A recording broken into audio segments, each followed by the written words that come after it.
Good afternoon, everybody, and welcome to the Northern Latitudes webinar series. Today we're very happy to have Max Goldman from Audubon, Alaska, to present about the Ecological Atlas of the Bering, Chukchi and Beaufort Seas. This is a recurring webinar series, and coming up in 2 weeks, there will be a webinar about a new sort of research atlas, research tool, also some Ulicon adaptation, and also the Northwest Boreal Beacons Conservation Network coming up later in November. I would ask that you put your phones on mute as we're all on the same line here, and then we'll be rolling with that. I know Max is going to share a whole lot of information, but I was able to go to the first map party that I've ever been to for the release of this.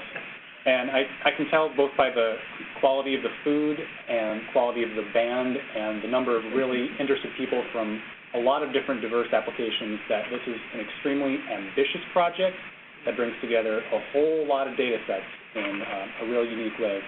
And I know that folks in this room in Anchorage and Fairbanks have been involved in bringing this to life.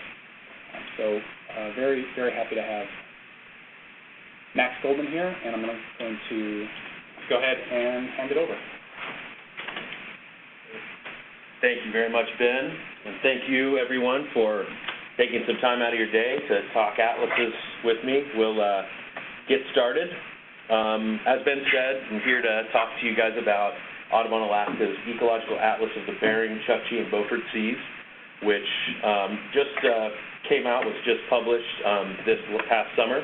That's about 340 pages and 131 maps covering a broad array of different topics, which we will discuss. We'll also get into how it was made, what the process is, what our process looks like for atlas making, and the application of a synthesis like this, what the utility of that is. So let's get started. First pressing question, what is Audubon, Alaska, and who is this guy? My name is Max Goldman. I am an Arctic marine ecologist for Audubon, Alaska. I'm also the project manager for this Ecological Atlas that we'll be discussing today. And Audubon, Alaska is a science-based conservation organization that works to protect birds and wildlife in Alaska. We specifically use a lot of spatial ecology. We're in our 40th year this year, and we use a lot of maps to communicate and also to affect policy change towards conservation of wildlife and especially birds. We are under the umbrella of the National Audubon Society, which is a conservation organization that's existed in the United States for 100 years, a little over 100 years. You guys might be familiar with the Audubon chapters. That's also a part of the National Audubon Society. That's all volunteer-based membership groups that do some really excellent work. I'll be presenting there this Thursday, and I recommend you guys check out Anchorage Audubon if you're in Anchorage, or Arctic Audubon in Fairbanks. There are 5 chapters throughout the state of Alaska, and they do wonderful work and are big supporters of ours. Audubon, Alaska is 9 full-time staff people based here in Anchorage, and we work specifically on conservation and policy as it pertains to federally managed or public lands and waters throughout the state of Alaska. And that spatial ecology component has become an especially important aspect of what we do. So we communicate through maps a lot of these ideas, and that's really where the Atlas program was born. About 20 years ago, we made our first atlas, which was an atlas of the Western Arctic, terrestrial Western Arctic. We're on the 3rd version of that Western Arctic Atlas now. Last June, we came out with an atlas of Southeast Alaska, which covers the Tongass in its myriad natural processes, species, as well as some human uses. So I recommend that you guys check that out. And that is all available for free online on Audubon, Alaska's website at ak.audubon.org. So please take a look at those if your interests lie there. And if your interests don't lie there, take a look anyway, and they probably will. All right.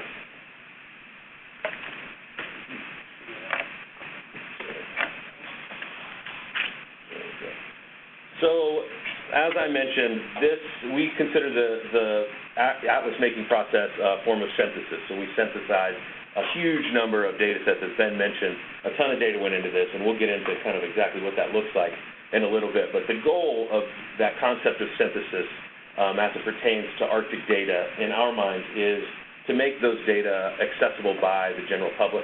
That's an important thing. It's not all the time that the general public is able to either know where to look to find the newest or the most important Arctic data, or have necessarily the ability to decipher a lot of that information. Sometimes it can be locked up in jargon, some of the real pressing points that are made by the amazing work that's done by Fish and Wildlife Service, USGS, NOAA, BOEM, the university systems, the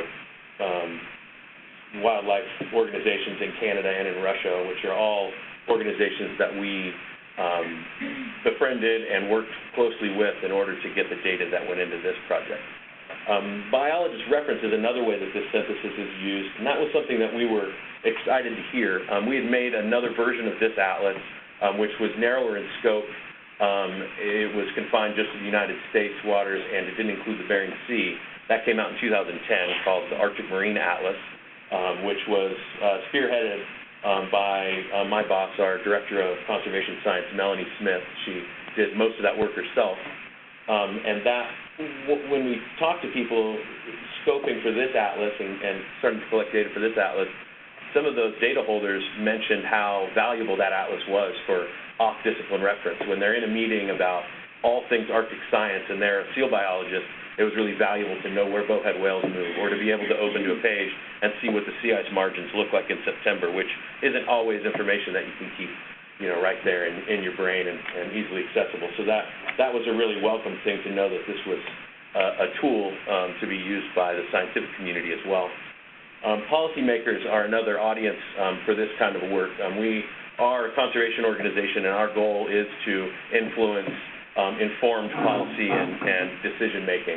And so what we hope is that making these data available in an easily understood application will allow decision-makers and policymakers to inform themselves in a sort of one-stop shopping capacity, so that they can then use that information to create inspired and informed policy and other decisions that will impact all of us and the natural world, especially, obviously, the Arctic Ocean and the North Pacific.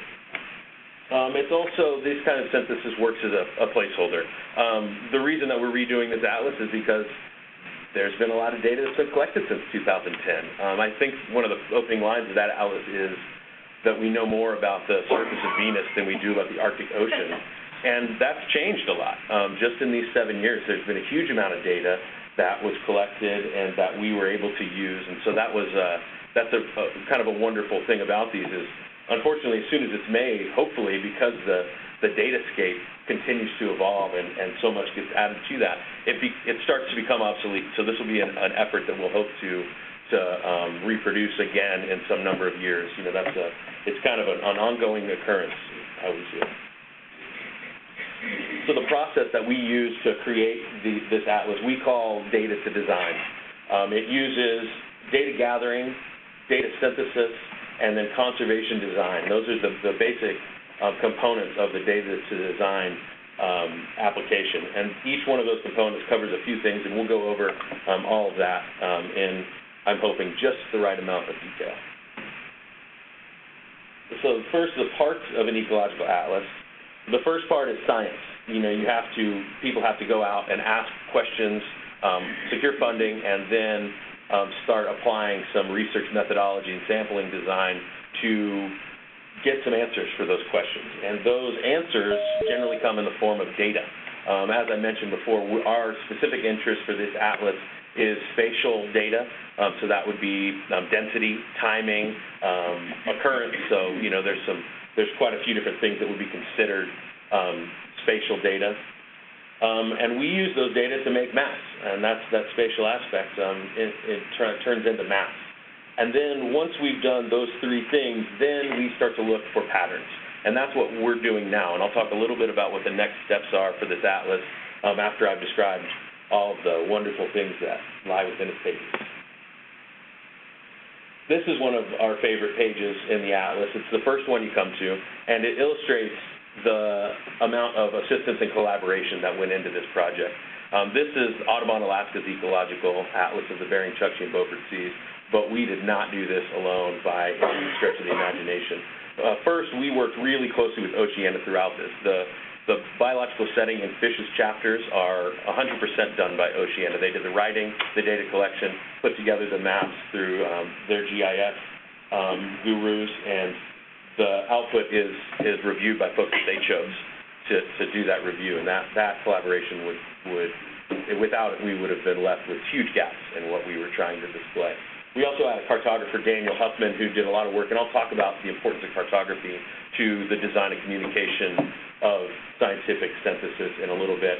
And then assistance from a myriad of organizations, and that assistance came in the form of data, also a huge amount of review. This whole atlas, every aspect of this atlas was reviewed at least once. A lot of that work came from this office in Anchorage with Fish and Wildlife, also folks at Fairbanks at Fish and Wildlife and at UAF. USGS and BOEM reviewed the entire product, which was excellent. We were really grateful for their feedback.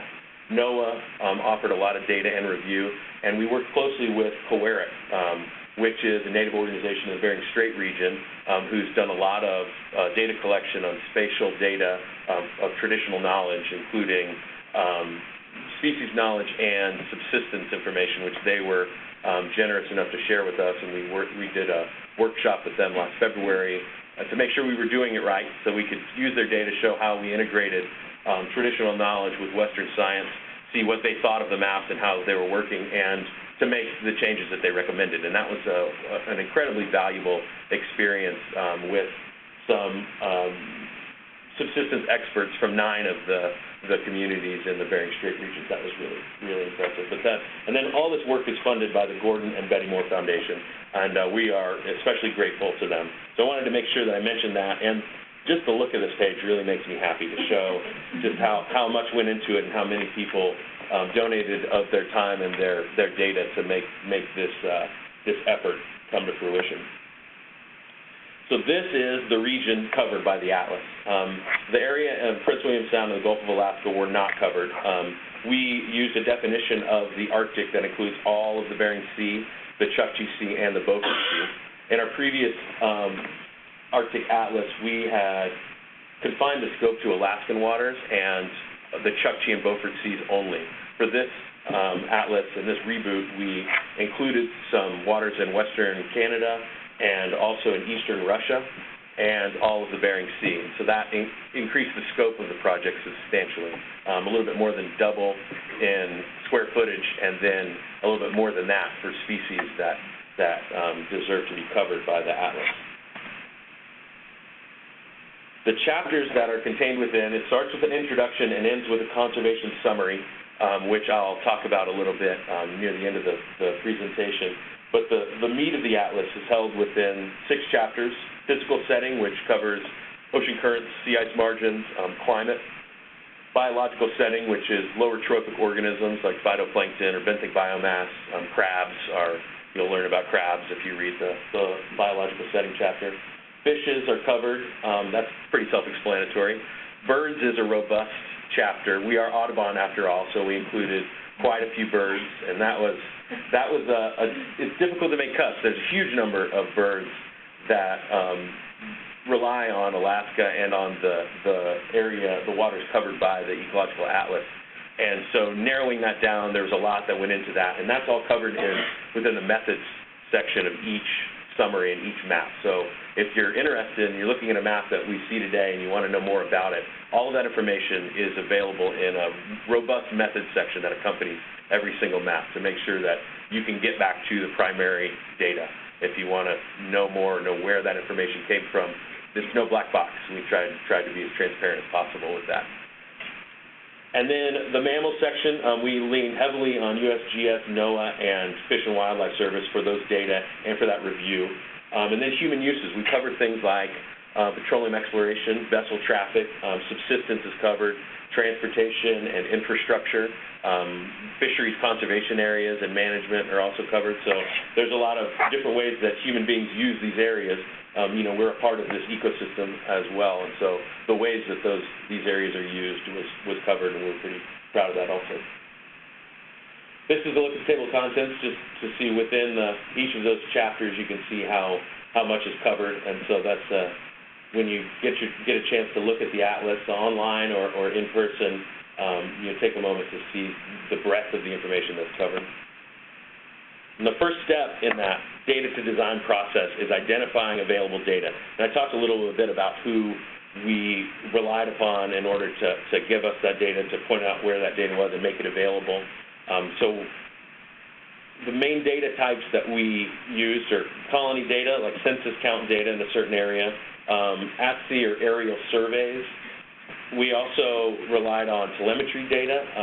These are all, there's different applications for all of these data. GPS and geolocator data will show a transect with multiple points for the same bird. So that's not exactly comparable to a survey transect where each sighting is presumed to be a different bird. So you have to, there's some magic and some review, a lot of talking to investigators to make sure that we're using their data accurately in order to make it so that all of these data types can be used in the same maps. We also, like I mentioned, used expert data.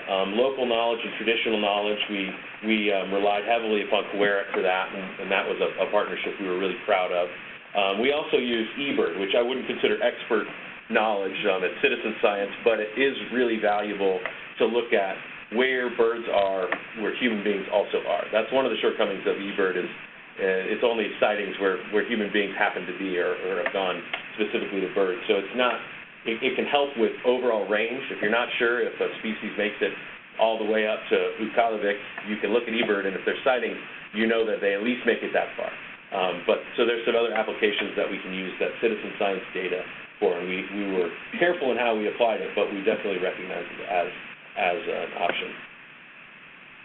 Next step is acquiring and organizing that data, and I'm not going to go into too much detail on this. Suffice it to say that Erica Knight in our office has had her hands full with this aspect, and for any of you who have worked in database organizing, it is tough. It takes a lot of time, and you have to be very good at it, very organized, and you have to love it, or at least not hate it in order to get through it.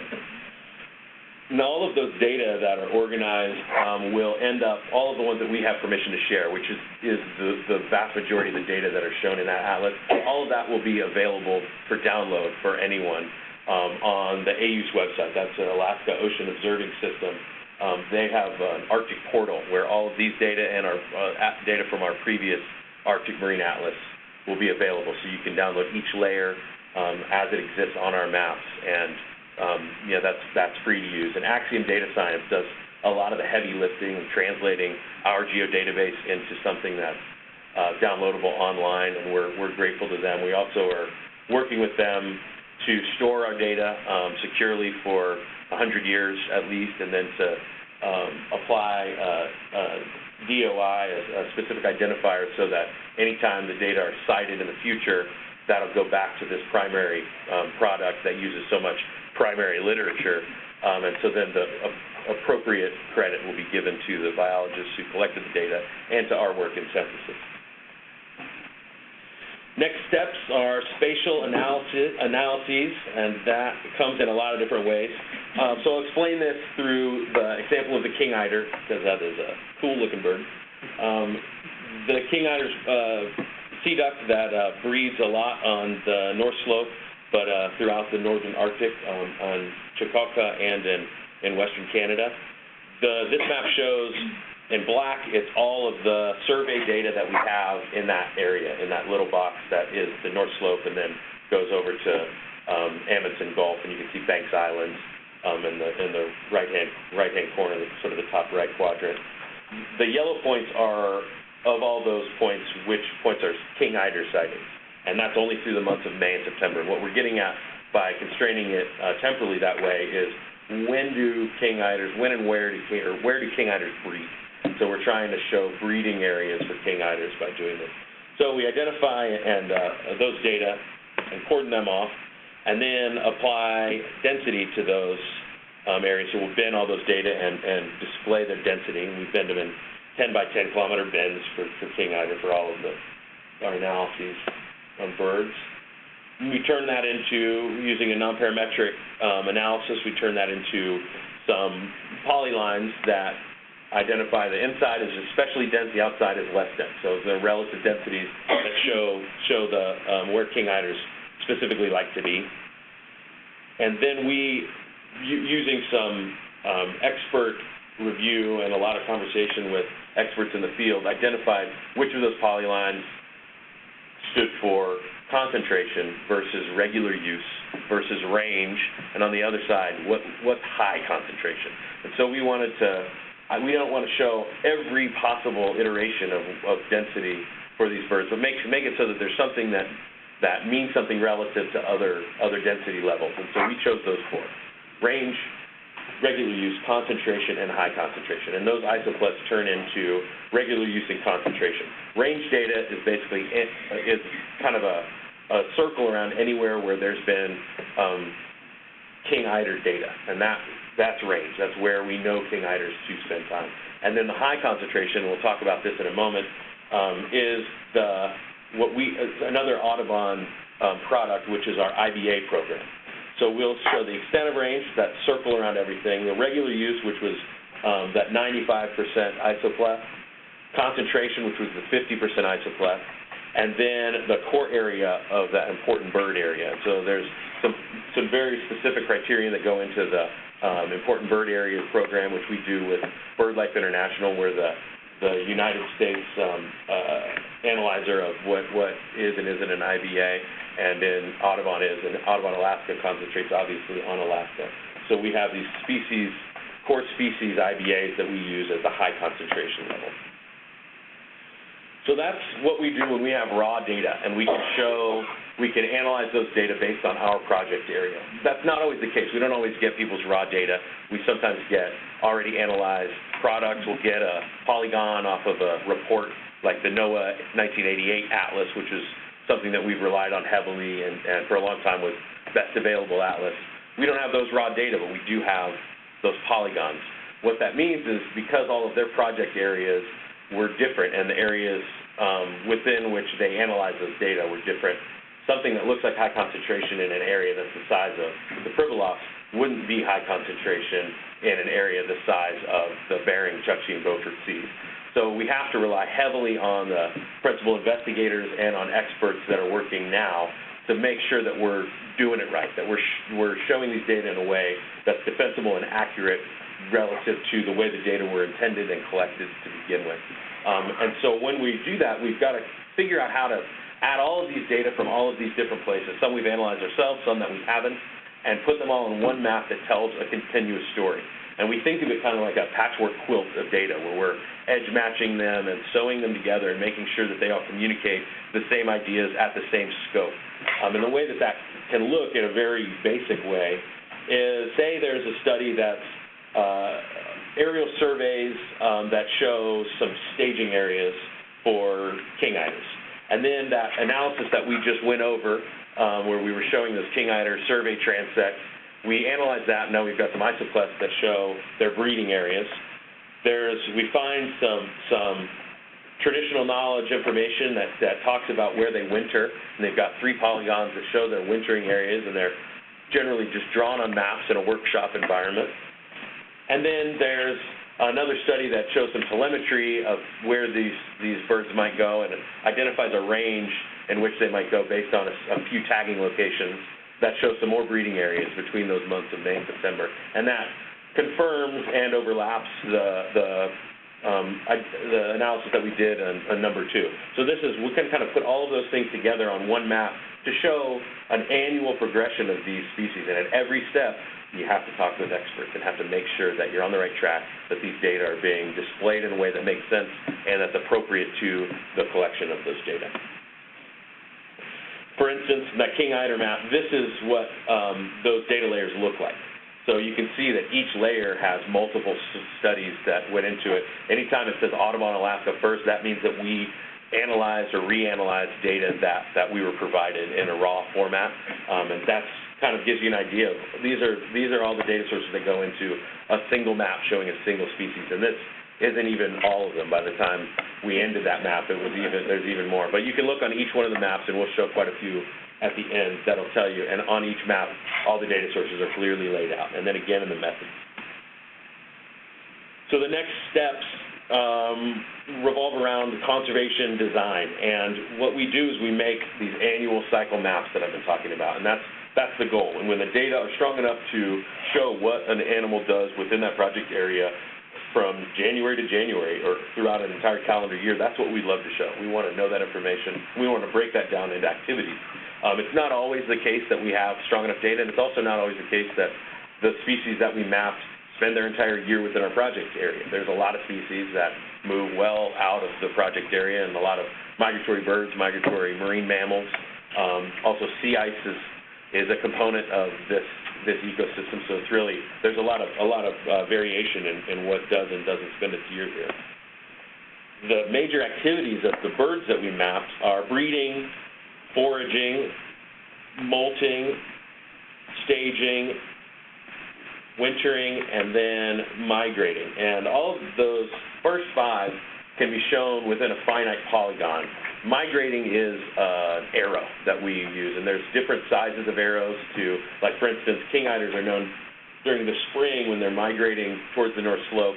They migrate massive groups of 10,000 or so, but when they're coming back down in the fall, it's in much, much smaller groups. And so to illustrate that, there's different sizes of migration arrows that we use, but those arrows themselves are just supposed to give a general sense of the route that a bird might take. They're informed by some tagging that's been done and some sighting information, but rely heavily on expert information.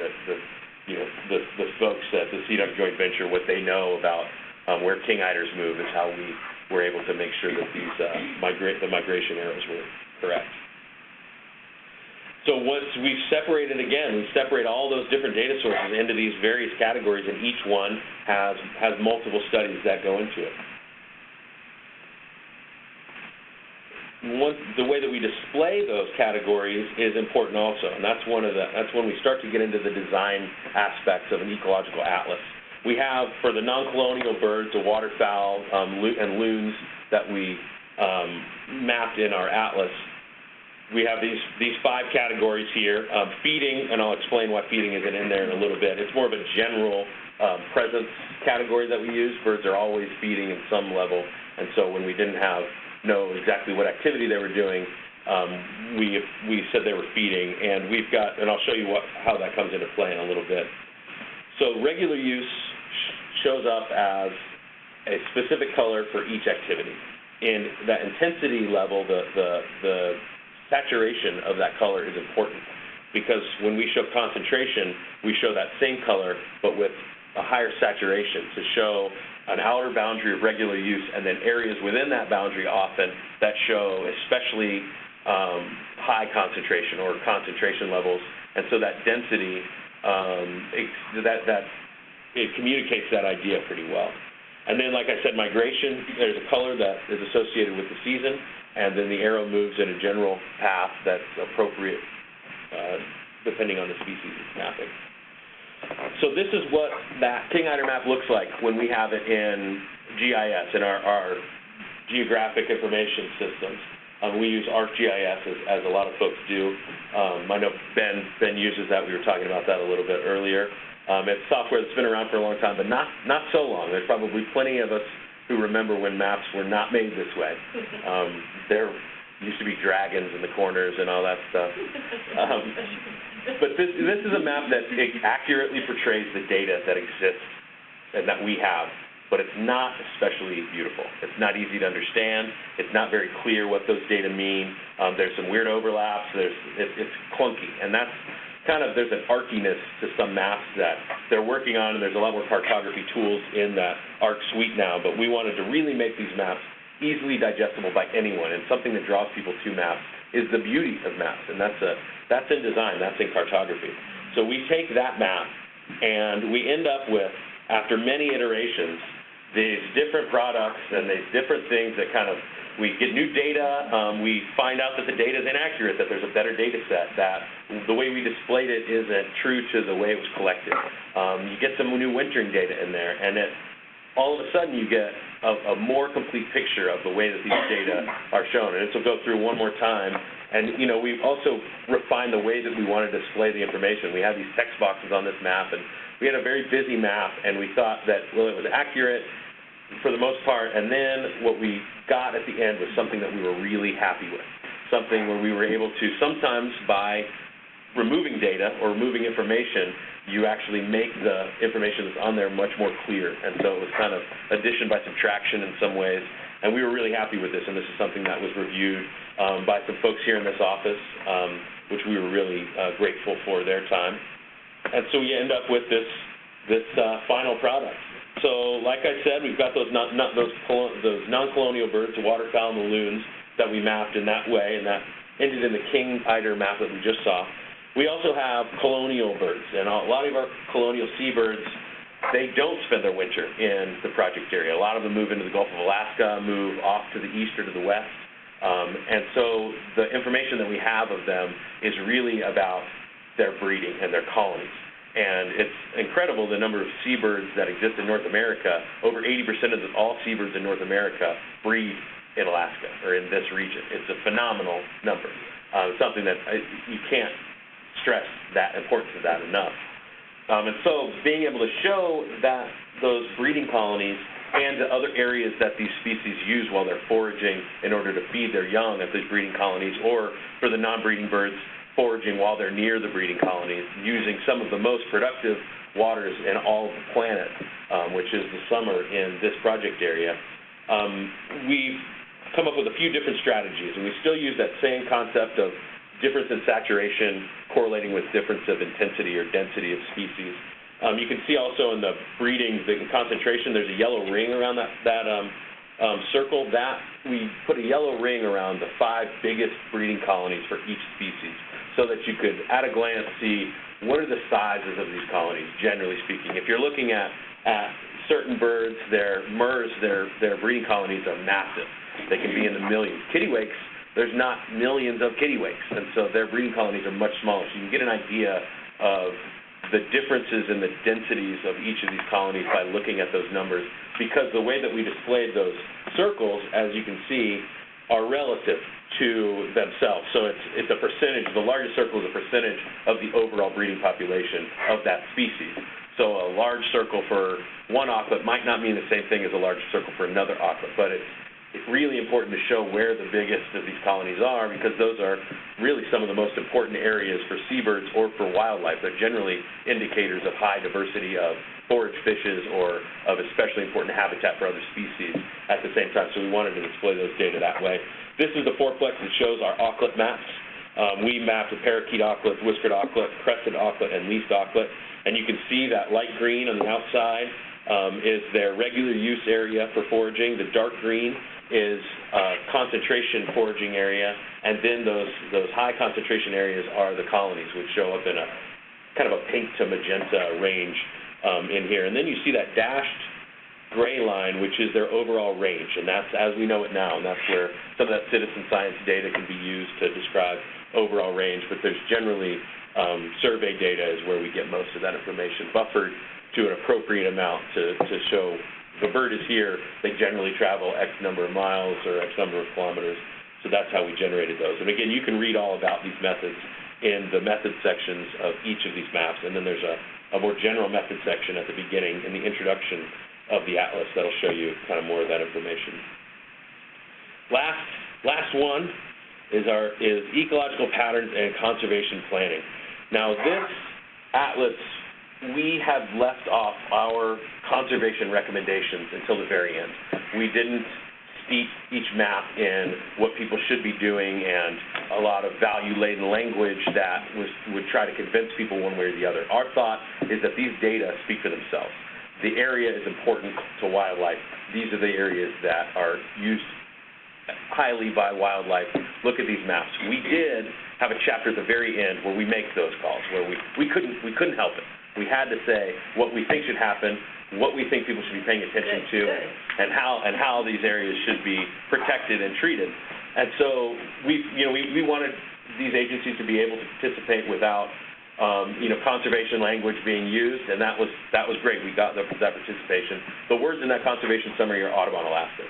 And I think they're really valuable. There's some really important stuff. So we go through many different aspects of conservation and how that applies to landscapes in there, and I highly recommend that you guys look through that. We love your input, and hopefully it's impactful in some way. So these are the summaries and the methods that I've been talking about. Each of these maps is really cool, and we went through this process of how we make these maps and the rigor that is applied to each of these in the data collection, analysis, and review sections. But we also have paired each with a summary of the species of the process or the human use that is displayed in those maps. And so those summaries are somewhere between 1,000 and 2,000 words, cover things like diet and reproduction and conservation issues, just things that are known to threaten these species. If an aqua gets caught in a gill net, that's something that's something that's quantified, and those are data that exist. And this is a way ship strikes on whales. That's a concern. That's something we don't make a judgment or make a recommendation on how to avoid those until the end. But that's the kind of information that you'll find. And then again, in each one of these summaries, you'll find a method section that goes through the data sources, goes through the exact methods that were employed to come up with that map, and some decisions on why, and also a judgment of of the quality of the data. And that's something that's really important to consider, is the data quality and data gaps, especially when you're talking about the Arctic. And that's something that we are constantly looking for inspired ways to display how strong the data are and where there's a difference between aquas don't go here and we don't have data for here. And that's something that can be really difficult. Some people put question marks on maps. We've held a lot of that information into a narrative form, and that's something that we're working on now. So the next steps for this atlas are, we're going to take these data, and right now what I'm working on is, along with other folks in our office, is to identify ecological hotspots as they pertain to specific vulnerabilities or threats. And the threats we've identified, the stressors we've identified, are climate change, commercial fishing, vessel traffic, and hydrocarbon extraction, so petroleum, oil and gas exploration and extraction. And those are the things that we see as, first off, immediately impacting a lot of these species, and second off, as under the umbrella of climate change, how are these things going to change over time, and wanting to make sure that we have a line in the sand, and this is what it is now. And so we can, when we do this again 5 years from now or however many years from now, we can see what the changes have been. We can quantify those differences. And so that's what we're working on now. And we'll apply some of that information to trying to identify those data gaps in a more robust way. And that's something that's important to Arctic science and science in general, is to identify the difference between absence of species and absence of data. And that's always a conversation we're willing to have. So to bring it all together, we've take all of these maps and all of these summaries and this expert review from 86 different reviewers, 7 different agencies, university system in Oregon, Washington, and of course in Alaska, as well as elsewhere, National Snow and Ice Data Center, on and on and on. We take all of that information and all of that review, and we put it all together in this book that we have paper copies of. And if you're interested in a paper copy, they're for sale at our cost, plus shipping. We're not trying to make any money on this. We just want to, we have X number. We're a nonprofit. We have X number of dollars, and what we've done though is put this all online for free. So if you go to ak.audubon.org, you can download the atlas for free. We also have some USB drives that are available, that we've gone up to the North Slope and to Nome, and we'll be traveling around the state. And in certain areas of Alaska, even Anchorage, internet can be difficult, to say the least. And so having having a USB drive to hand out has been really well received, and that's something that we're going to continue to do to make sure that everyone has access to this information. The data will be available on the AU's website soon. We'll make an announcement about when that's available, and as each chapter becomes available, we'll announce it. As soon as it's up there, we're going to make sure that people have access to it. So, just to reiterate, we want to make data useful and accessible. This atlas is a holistic picture for species and ecosystems. It informs planning and decisions, and is a resource for a wide range of users, which we've talked about quite a bit. And now I'm going to scroll through some maps in the background while I answer any questions that you guys might have. Thank you very much. Thank you.